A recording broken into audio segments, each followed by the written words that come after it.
Shalom Bapak Ibu Saudara-saudari yang dikasihi Tuhan. Senang menjumpai Bapak Ibu Saudara-saudari dalam Sapaan Gembala dan Renungan Harian GKI Cikarang dengan tema Jangan Tergesa-gesa. Renungan kita kali ini diambil dari Amsal 19 ayat yang kedua berbunyi demikian. Tanpa pengetahuan, kerajinan pun tidak baik. Orang yang tergesa-gesa akan salah langkah. Tergesa-gesa. Rasanya setiap kita pernah mengalami yang namanya tergesa-gesa. Seperti contohnya saya, jika di malam hari saya lupa menyalakan alarm, ketika bangun pagi dan sadar sudah kesiangan, maka tergesa-gesalah saya melakukan pekerjaan. Dalam Kamus Besar Bahasa Indonesia, tergesa-gesa memiliki arti lekas-lekas, tergopoh-gopoh, atau terburu-buru. Istilah ini merujuk kepada suatu tindakan atau sikap di mana seseorang melakukan sesuatu dengan sangat cepat dan sering tanpa pertimbangan yang matang dan ketelitian yang cukup. Sikap tergesa-gesa seringkali dikaitkan dengan dampak negatif karena mengorbankan ketelitian dan kecepatan. Hal ini sering memicu stres dan rentan memunculkan kesalahan dalam pengambilan keputusan.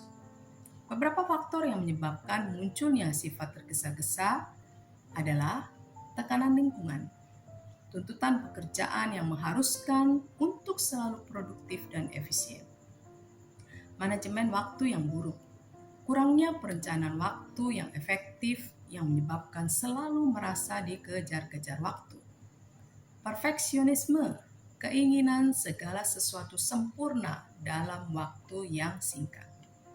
Gaya hidup modern, kehidupan yang serba cepat dengan teknologi yang mendorong respon instan.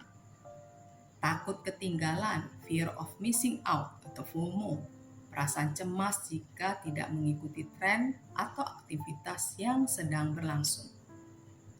Meskipun tergesa-gesa rasanya sulit dihindari di era modern seperti saat ini, namun ada beberapa strategi yang dapat diterapkan, yaitu kita harus punya prioritas yang jelas. Buatlah daftar tugas dan prioritaskan mana yang benar-benar penting untuk mengurangi tekanan.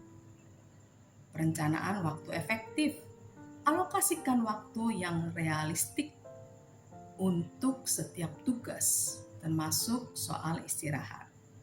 Latihan kesadaran, praktek meditasi dan pernafasan.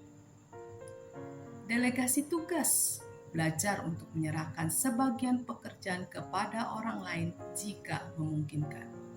Istirahat cukup, batasi gangguan digital, kurangi penggunaan gawai, tentukan batas diri, belajar menolak tugas atau permintaan yang melebihi kapasitas diri.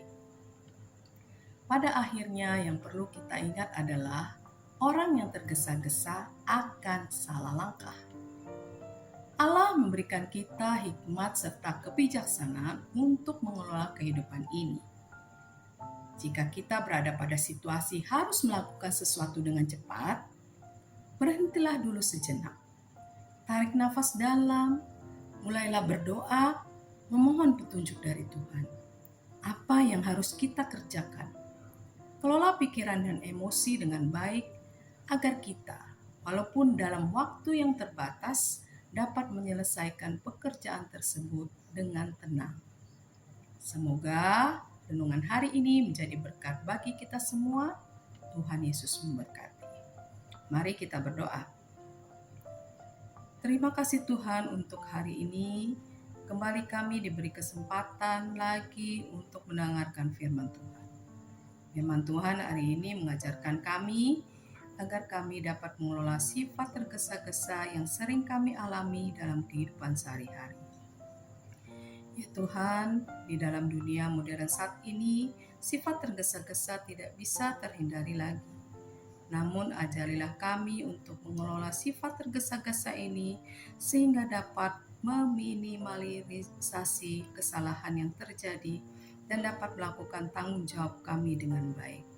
Terima kasih Bapa, di dalam nama Tuhan Yesus kami sudah berdoa. Amin. Demikianlah renungan harian kita hari ini. Semoga firman Tuhan hari ini dapat menyemangati kita untuk melakukan aktivitas. Jangan lupa membagikan renungan ini kepada saudara-saudari kita yang lain.